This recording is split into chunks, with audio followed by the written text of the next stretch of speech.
Hey there, Maple Nuts. This is the second part of the heat-tolerant Japanese maple that I own here in my garden. And at the end of the video, I'm going to be talking a little bit about the trunks of the trees and some things that I need to point out about what you guys need to look for when you buy Japanese maples. So let's start here with this Moonrise. Moonrise, right? Look at the sun right here. It starts right here, okay? Starts right there. This Moonrise takes every single hour of sun that I get here. All of it. It just sucks it up, all right?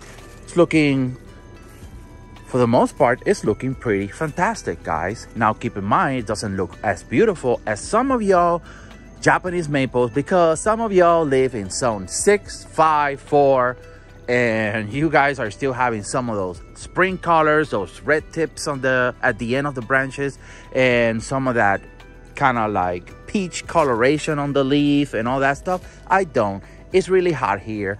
The color that I get on my Moonrise in summer is that mature color.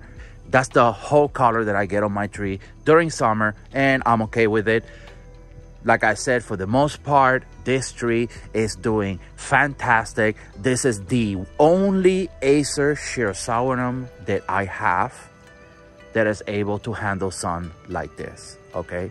So, if you guys are looking for a sun-tolerant Japanese maple, Acer Shirosaurinum Moonrise, I approve of this one. Up until zone 8 alpha, right? If you are in zone 9, I don't know what you guys got going on there, but up until zone 8 alpha, this tree has been performing pretty well.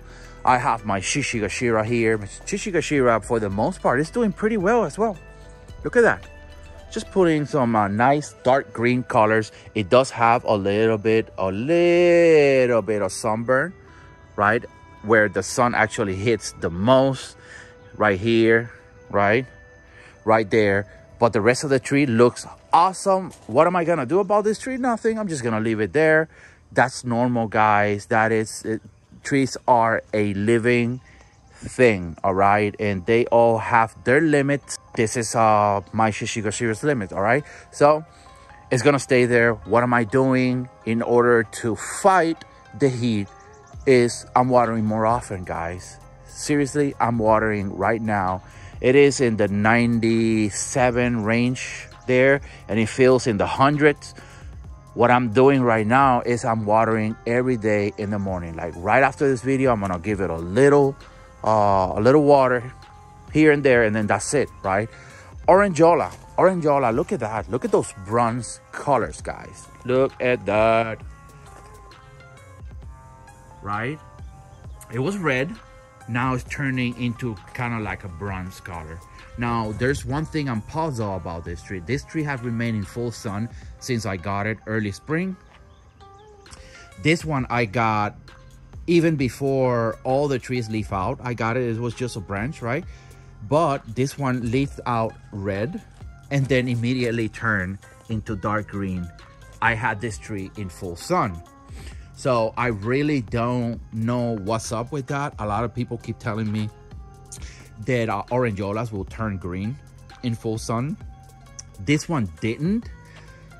Now the color that I'm getting right now is just, look, it's the 29th of July, guys, and I mean, this one immediately turned green. So I don't know what's going on here. Look at that leaf right there. That is so awesome. And yes, it is a Orangeola leaf. It's a branch, much needed branch, and I'm gonna protect it with everything I got to have that little branch look like that. All right, so my Mikawa sabusa, guys, there isn't a whole lot of things that I need to say about this tree, mainly because I just posted a video about it, or about them, because I have multiple ones in this video. And look at that, guys. I can't really say much. It's the same. It's doing well. I'm good with it. One thing that I have managed to see about this tree is that you see that fungus that I get, that white kind of mold type of thing. A lot of it has has just disappeared, okay? And what I'm doing to fight that is I'm not using any chemicals, guys. What I'm doing is I'm not getting this tree wet late in the afternoon or at night. That's it. I do get the follicles wet early in the morning. Heck yeah, I do, okay? But that's it. Hufdorf. Hufdorf is, look at this, guys.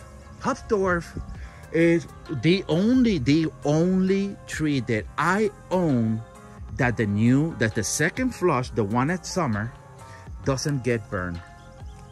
It just takes it like a champ. All right, most of the trees that actually all of them except for this one, all of those trees right now that I have a full sun and get those new to include my tattoo, guys, that's full sun tree right there.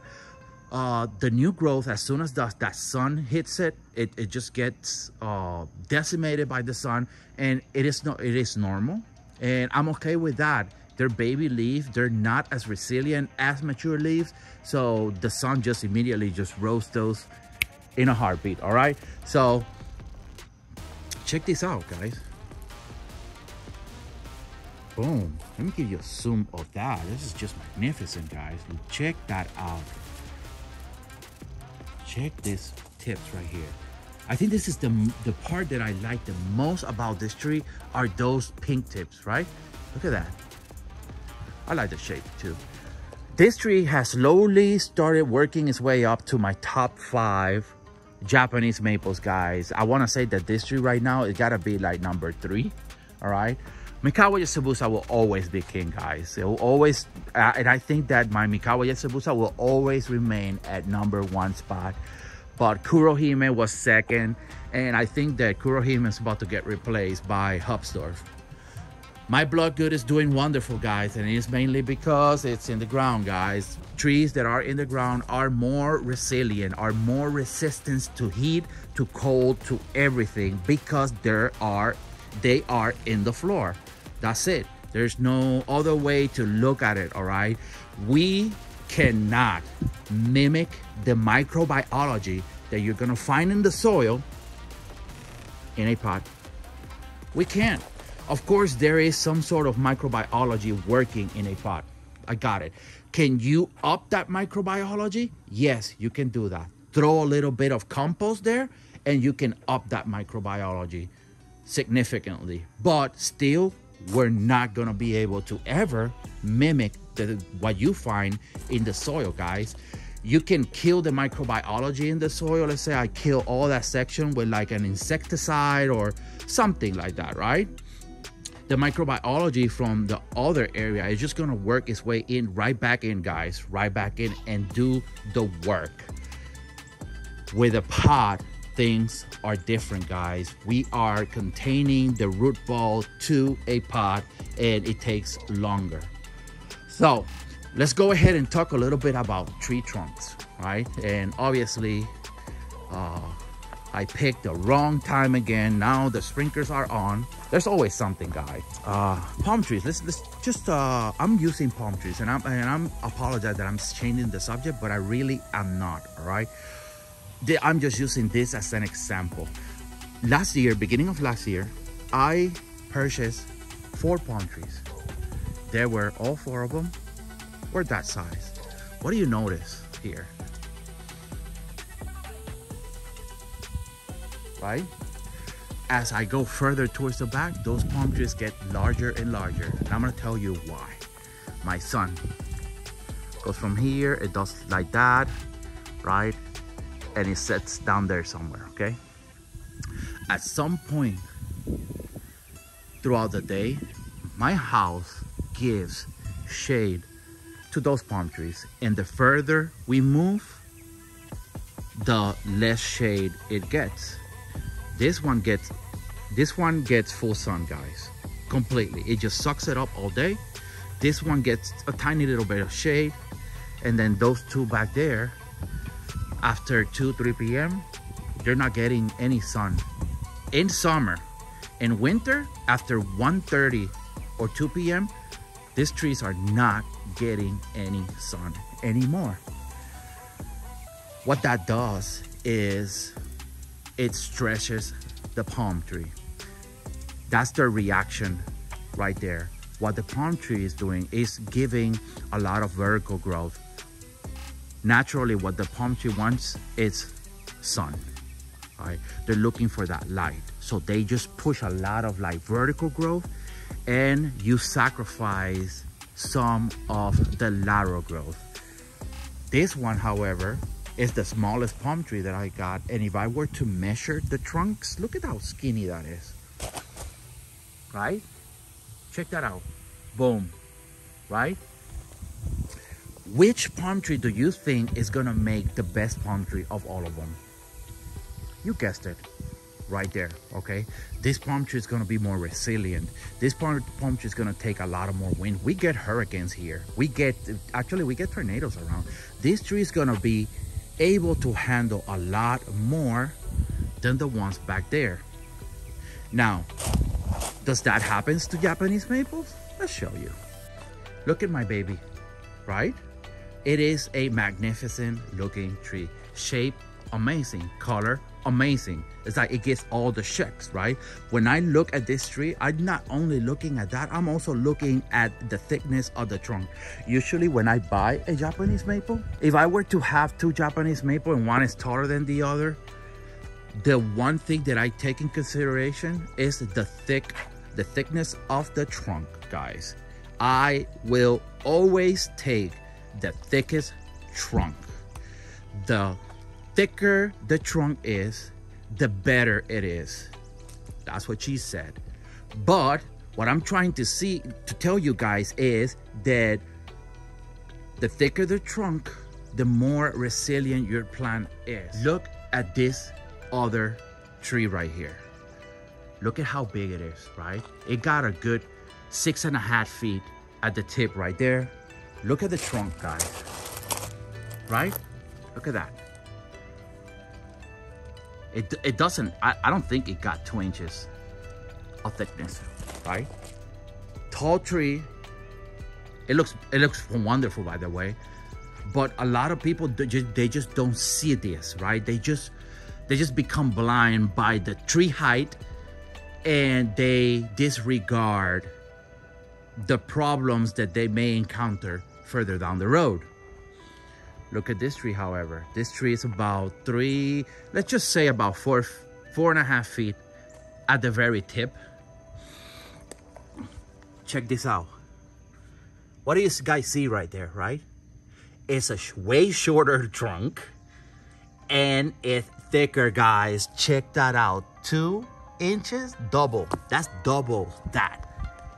And it's way shorter than that tree. Which tree is gonna do better down the road, guys? That right there. A lot of nurseries, especially in the palm tree industry, and I can tell you a lot about palm trees. I am actually an expert at palm trees. I can talk to you about palm trees all day. I started at the age of 12. By the age of 14, I have hundreds and hundreds and hundreds of palm trees. I used to do business in Puerto Rico, and I still, in Puerto Rico, in my home Puerto Rico, I still got some palm trees left. I have a huge Bismarckia that the leaf is twice as big as I am, just the leaf, and I can tell you a lot of palm trees, and I know all the tricks that these people do because I used to do them myself. I was 14, guy. I was a kid, or I wanted money. So what we used to do is we used to put the palm trees in shade purposely. And we used to get these palm trees to grow vertically up, and people would look at them and say, wow, how huge. And what they don't realize is they're getting a much weaker plant than the one next to it that it was shorter, but the trunk was way thicker. When I used to buy palm trees, I used to go for the thickness of the trunk and not by the height. And that is what I'm trying to tell you guys to do with your Japanese maples, with your conifer, actually with every single plant. Don't get caught up on the tree's height. Look at the trunk.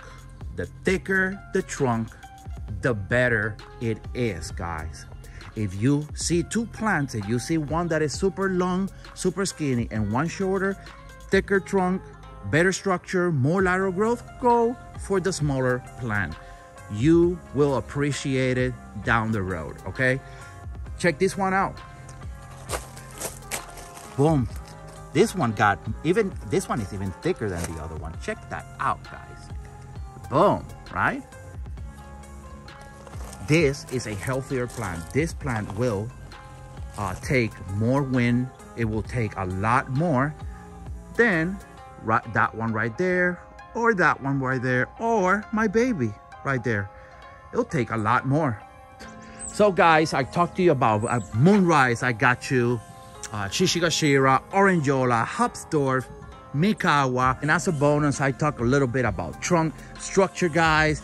This is the end of the video, guys. Thank you guys for watching, and I'll see you in the next video. Peace.